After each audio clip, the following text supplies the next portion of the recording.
Deixa eu aproveitar aqui para trazer a repercussão dessa fala, porque petistas acabaram saindo em defesa da primeira-dama.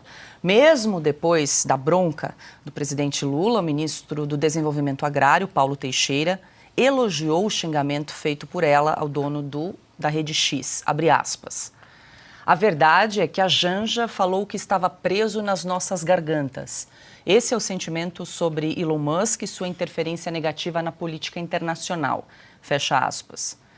O insulto de Janja teve ainda uma reação negativa bastante alta na internet.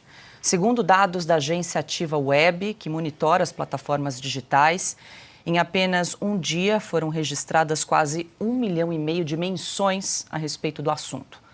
Praticamente todas no X e de cunho negativo, com críticas à postura da primeira-dama.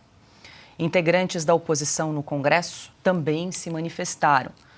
O senador Jorge Seife classificou como vergonhosa a declaração de Janja. De acordo com o parlamentar, a atitude da mulher do presidente da República envergonhou o país mundialmente. O deputado Nicolas Ferreira ironizou a fala de Janja, abre aspas. Esta é a esquerda tolerante, fecha aspas.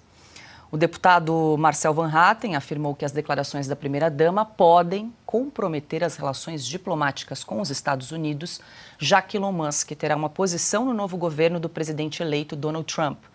O congressista protocolou um pedido de convocação do ministro das Relações Exteriores, Mauro Vieira, para prestar esclarecimentos a uma comissão da Câmara sobre os insultos de Janja ao empresário americano.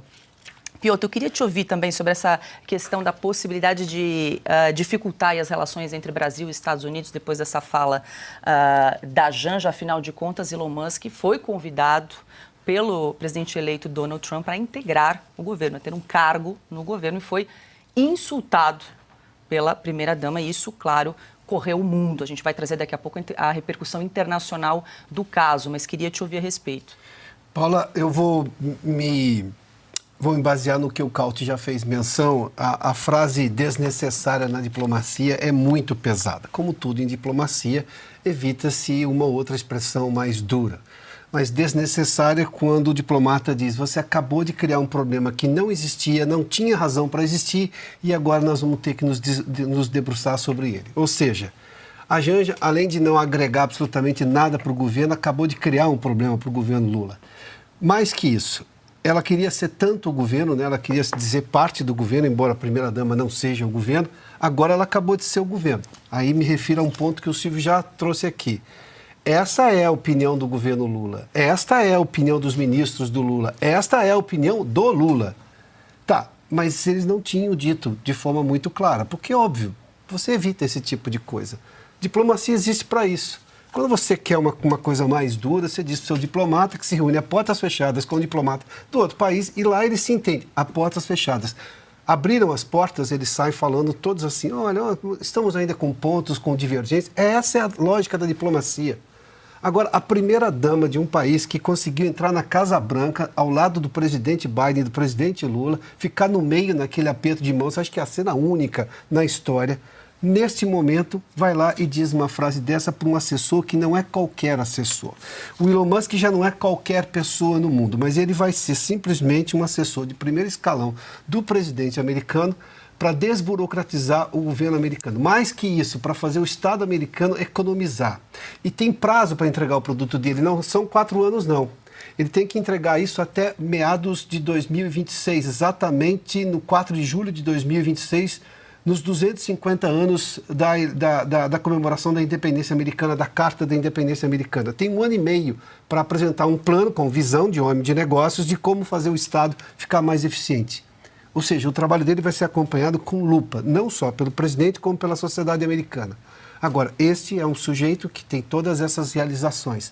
As crises humanitárias mais graves até o momento, as mais recentes aqui, ele mandou todas aquelas conexões com a internet da Starlink. Mandou para a Ucrânia, mandou aqui para o Brasil, na crise do Rio Grande do Sul, nos problemas todos com a enchente do Rio Grande do Sul.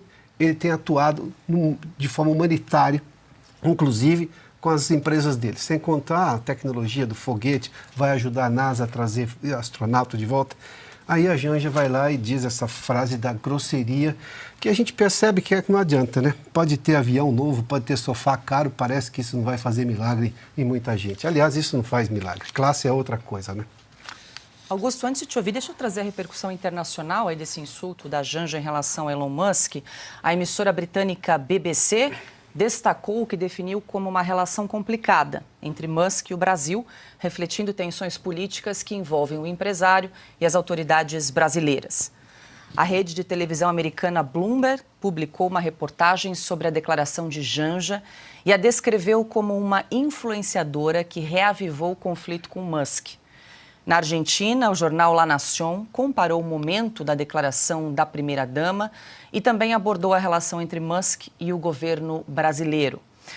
O veículo alemão Deutsche Welle ressaltou preocupações do advogado do ex-presidente Jair Bolsonaro, Fábio Weingarten, sobre possíveis sanções americanas ao Brasil em razão do insulto a um futuro integrante do governo Donald Trump. Nem precisa disso aí, porque o estrago foi feito pela própria Janja. Vamos lá.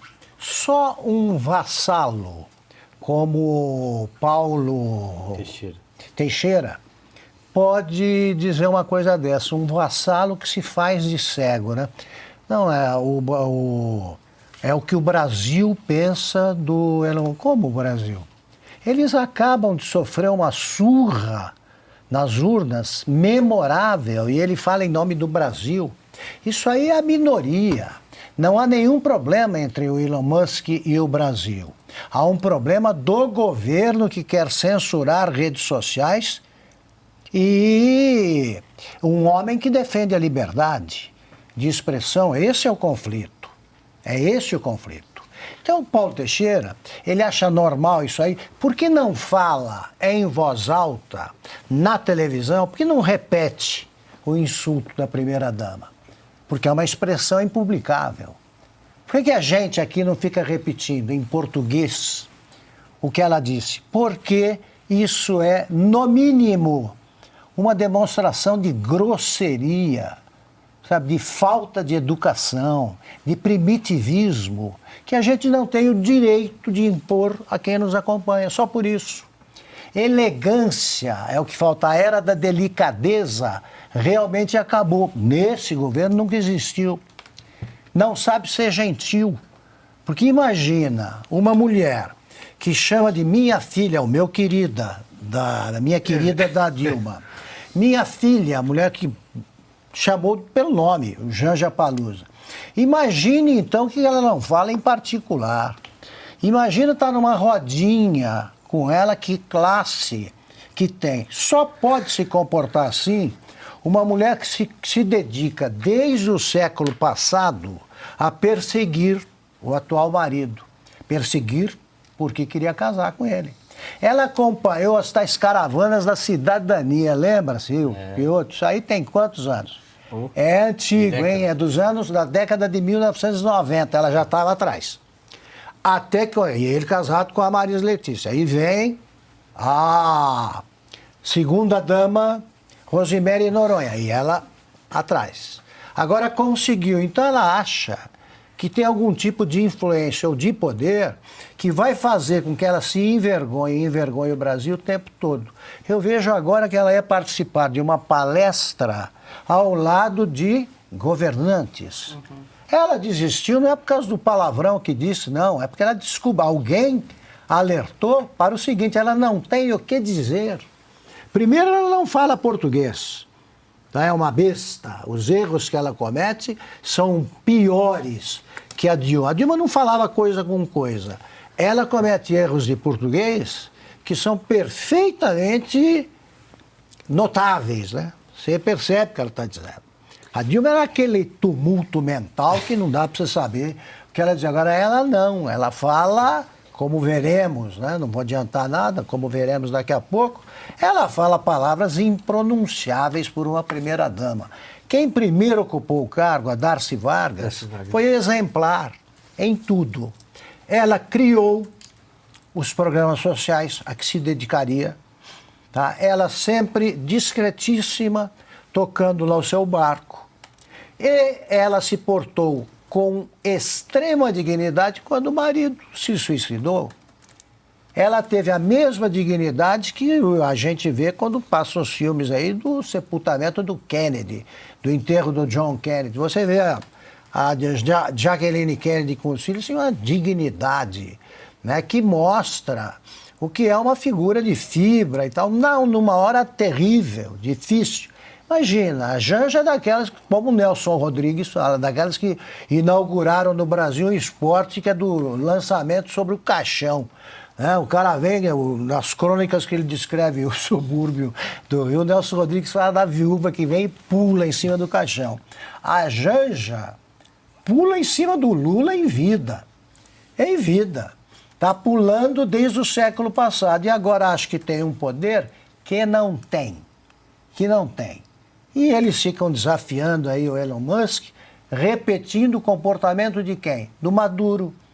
Não viram, Maduro? Vamos lutar boxe, vamos para Marte. Sei que a Janja fez com o Elon Musk o que fez o Maduro. Agora, o Musk vai perder tempo com isso aí. É um sujeito que faz o que faz, né? Foguete pousando de ré, não vai perder tempo com a Janja. E como disse o Silvio, ela fez aquele numerito que foi de baixar, mudar a voz, porque ela se acha estrela, ela vai acordar para a vida quando ela for ex. A situação de ex-primeira-dama, isso ensina para a burra. Ela vai ver essa turminha aí que ela acha que compõe o seu círculo de amigos, pode pagar que eles não aparecem.